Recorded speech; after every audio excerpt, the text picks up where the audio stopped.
जी देखेगा उसको। हमने इतना ही कहा है कि look at this and remove anybody like this.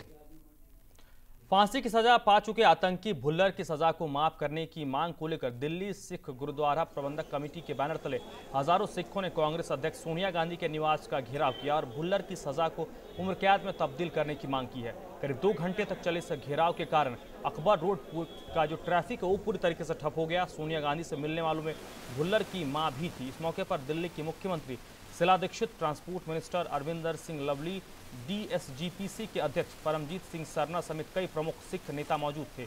Sikh नेताओं ने सोनिया गांधी से मुलाकात के बाद भुल्लर की सजा माफ करने के लिए फिर से मर्सी पिटीशन फाइल करने का ऐलान किया है।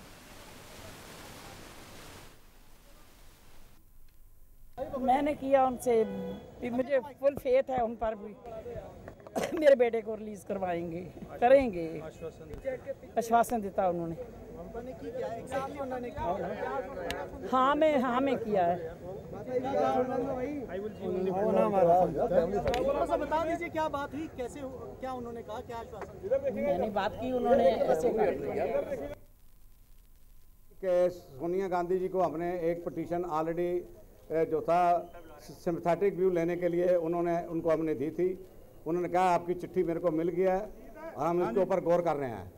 दूसरा जो है कि जो उसका नाम क्या है, राम जेठमलानी जी ने एक अपनी ओपिनियन सोनिया जी के नाम भेजी है, वो भी उन्होंने रिसीव किया और उन्होंने भुल्लर के माता जी को आश्वासन दिया कि हम इसके ऊपर गौर करेंगे।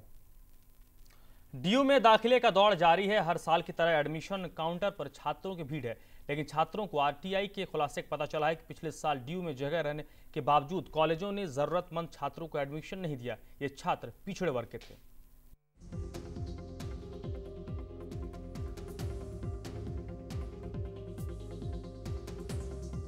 दिल्ली यूनिवर्सिटी में दाखिले की दौड़ में शामिल पिछड़े वर्ग के छात्रों को क्या अपने मनपसंद का कॉलेज में दाखिला मिल पाएगा?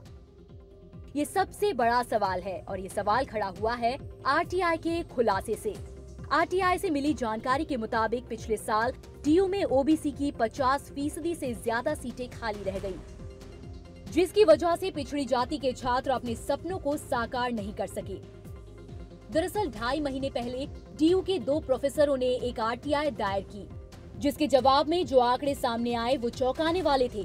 आंकड़ों से खुलासा हुआ कि साल 2010 में DU के करीब 30 संस्थानों और कॉलेजों में OBC की 50 सीटें खाली रह गई थी, जिसके तहत महज 3158 सीटों पर ही छात्रों को दाखिला मिल सका। बाकी 3901 सीटें खाली ही रह गई। हालांकि केंद्र सरकार ने साल 2008 में पिछड़े वर्ग के छात्रों को अच्छी यूनिवर्सिटी के कॉलेजों में उच्च शिक्षा दिलाने का मसौदा तैयार किया था, जिसके मद्देनजर इस वर्ग के छात्रों को उच्च शिक्षा में शामिल करने के लिए इस जर्नल कैटेगरी से अलग 27% सीटों पर आरक्षण दिया है और सभी सरकारी यूनिवर्सिटी और कॉलेजों को जनरल वर्ग की सीटों को प्रभावित किए बगैर इन्हें एडमिशन देना जरूरी है। लेकिन बावजूद इसके DU में पिछले साल OBC कोटे की 50% सीटें खाली रहीं। हालांकि ये साफ नहीं हो पाया है कि ये सीटें कैसे खाली रह गईं। लेकिन RTI के इस खुलासे ने इस बार स्टूडेंट की परेशानी बढ़ा दी है। रेखा सोनी, इंडिया न्यूज, दिल्ली।